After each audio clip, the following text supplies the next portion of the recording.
നമ്മളെ ലൈഫിലെ ഉമ്മയും ഉപ്പയൊക്കെ എത്രത്തോളം ഇമ്പോർട്ടൻ്റ് ആണെന്നുള്ളത്, ഇൻഫ്ലുവൻസ് ആണെന്നുള്ളത് ശരിക്കും ഒരു പ്രവാസിയോട് ചോദിച്ചാൽ മനസ്സിലാവും ട്ടോ.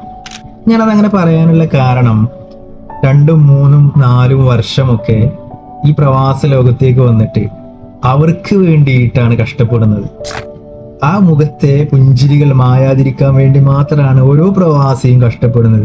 അവരെടുക്കുന്ന ജോലി എന്താണോ എങ്ങനെയാണോ എന്ന് ആർക്കും അറിയില്ല ശരിക്കും. അങ്ങനെയുള്ള പ്രവാസികൾക്കിടയിലേക്കാണ് നാട്ടിൽ നിന്ന് ഉമ്മയെ വെട്ടിക്കൊല്ലുന്നു, ഉപ്പയെ അടിച്ചു കൊല്ലുന്നു, ഉമ്മയെ ക്രൂരമായിട്ട് സ്വന്തം മകൻ ബലാത്സംഗം ചെയ്യുന്നു. അത്രത്തോളം ക്രൂരമാണല്ലേ. ശരിക്കും ഒരു പ്രവാസി സംബന്ധിച്ചോളം നെഞ്ചു പൊട്ടി പോകുന്ന വാർത്തകളാണത്.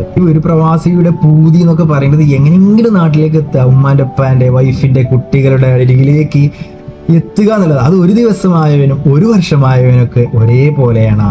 കണ്ണുണ്ടാവുമ്പോൾ കണ്ണിന്റെ വില അറിയില്ല എന്ന് പറഞ്ഞ പോലെയാണ്. അടുത്തിരിക്കുമ്പോൾ നിങ്ങൾക്ക് അതിന്റെ വില അറിയില്ല.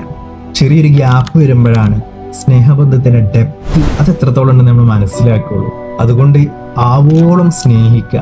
നമ്മളെ പഠിത്തം അങ്ങനെയൊക്കെ തന്നെയാണ്. നമ്മളങ്ങനെ പരീക്ഷിച്ചുകൊണ്ടേയിരിക്കും. അടുത്തിരിക്കുന്നവർക്ക് സ്നേഹിക്കാനും അറിയുന്നില്ല, സ്നേഹിക്കാൻ അറിയുന്നവരെ അടുത്തിരുത്തുന്നുമില്ല.